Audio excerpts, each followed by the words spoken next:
पत्रकारिता की शुरुआत 18वीं शताब्दी के चौथे चरण में हुई और ये उस समय कलकत्ता, बंबई और मद्रास से हुआ। आज पत्रकारिता यानी मीडिया को लोकतांत्रिक देश का चौथा स्तंभ भी कहा जाता है। और अगर ये लोकतांत्रिक व्यवस्था का चौथा स्तंभ है तो इसकी जिम्मेदारी और इसकी भागीदारिता साफ, स्वच्छ एवं निष्पक्ष होनी चाहिए।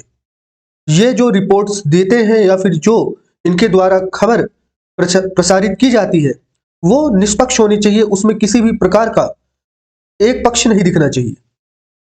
पर आज आप टीवी खोल के अगर बैठे तो अगर आप उनमें चैनल कोई खोल लेंगे न्यूज के तो आपको कहीं ना कहीं एक पंडित जी और एक मौलाना जी बैठे नजर आएंगे जो एक दूसरे को कुछ ना कुछ कह ही रहेंगे।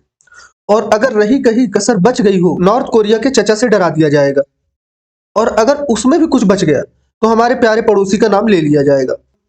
पर आपको ये बहुत कम चैनलों पे देखने को मिलेगा कि देश में कितने बेरोजगार हैं, कितने लोग घर से बेघर हैं, कितने लोग पैसे की वजह से अपनी शिक्षा को पूरा नहीं कर पा रहे हैं।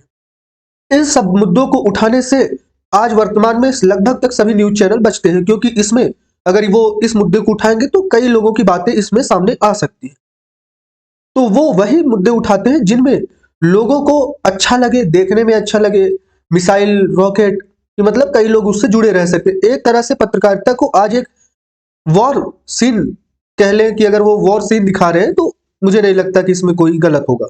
आजकल वर्तमान में सभी न्यूज चैनल वॉर सीन के अलावा कुछ नहीं दिखाते हैं। हिंदी समाचार चैनल में एक नाम है रवीश कुमार, जिनकी एनडीटीवी में शुरुआत सन 1988 से हुई और हिंदी चैनल में जहां आज वर्तमान में अंग्रेजी चैनल का हम तमका काफी आगे बढ़ते देख रहे हैं, तो उस दौर में हिंदी समाचार चैनल में चिट्ठियां बटोरने से लेके एनडीटीवी में संपादक तक का सफर उन्होंने तय किया। उनके द्वारा दी गई रिपोर्टों को शायद ही कोई भूल पाए, पर हाल ही में उन्होंने एनडीटीवी से रिजाइन दे दिया है, क्योंकि कुछ देश के सेठ साहूकार लोगों ने एक देश के ऐसे मंच को खत्म कर दिया जिसमें निष्पक्ष बातें होती थी। मैं किसी का समर्थक नहीं हूं, ना ही मैं किसी के पक्ष में बोल रहा हूं, पर यह सच्चाई है। वर्तमान में देश की मीडिया की स्थिति जितनी खराब हो चुकी है कि उसको कहना या सुनने की कोई मुझे नहीं लगता कुछ खास आवश्यकता है। आप सभी जानते हैं कि वर्तमान समय में मीडिया क्या रोल करना चाहिए और क्या रोल वो निभा रही है। पर जो बचे कुछ प्लेटफॉर्म है जहां पे कुछ सच्चाई और कुछ निष्पक्षता की बात होती है, उसको भी कहीं ना कहीं खत्म करने में देश के सेठ साहूकार लोग लगे हैं, क्योंकि अगर वो इसको खत्म नहीं करेंगे तो उनकी कुछ ऐसी बातें बाहर आ सकती है जो उनके पैसे कमाने के जरियों में अवरोध का काम कर सकती है। क्योंकि कुछ भी हो, चाहे सरकारें हों या फिर देश के कुछ ऐसे लोग हों, वो हमेशा से ये प्रयास करते रहे हैं कि उनकी जो निजी चीजें हैं वो बाहर ना आए। क्योंकि अगर वो आपको अच्छे सपने नहीं दिखाएंगे, आप उनकी सच्चाई जान जाएंगे, तो आप इस बात का फर्क अच्छे से समझ लेंगे कि वो आपको अच्छे सपने दिखा के अपने जेब में डॉलर और आपके जेब में चवन्नी भरने के प्रयास में। रवीश कुमार जैसे न्यूज रिपोर्टर की बदौलत ही आज कहीं ना कहीं मीडिया की अगर बची कुची लाज है तो वो बची हुई है। नहीं तो मीडिया तो पहले ही मुझे लगता है कि बहुत अच्छे तमके को अपने हासिल कर चुकी, बहुत अच्छे स्टेज पे है आज। खैर, ये तो रही दूसरी बात। रवीश कुमार की रिपोर्ट को शायद 9 बजे बहुत से लोग अपने घर में बैठ के इंतजार करते रहे होंगे, पर वो अब वहां पे नहीं मिलेंगे। अब रवीश कुमार आपको यूट्यूब पे जरूर मिलेंगे।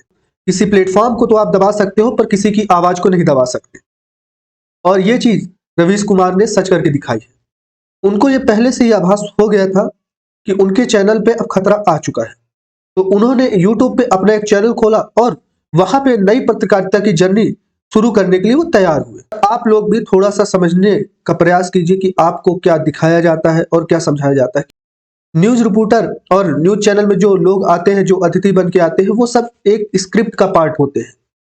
किसको कब क्या बोलना है, किसको कब क्या आंकड़े बताने हैं, वो सभी पहले से तैयार किए जाते हैं। आप खुद सोचिए, कोई भी व्यक्ति कैसे इतने आंकड़ों को याद कर सकता कि वो एक पॉइंट टू पॉइंट बता सकते कि पहले सन में इतनी चीजें हुई, इतने लोग रहे, उनको एक एक दशमलव भी याद रहता है। आई होप आपको चीजें समझ आ रही होंगी और आप चीजों को समझने का प्रयास करेंगे। कल मिलते हैं कुछ नई वीडियो के साथ, तो वीडियो को लाइक और चैनल को सब्सक्राइब कर लीजिएगा। जय हिंद।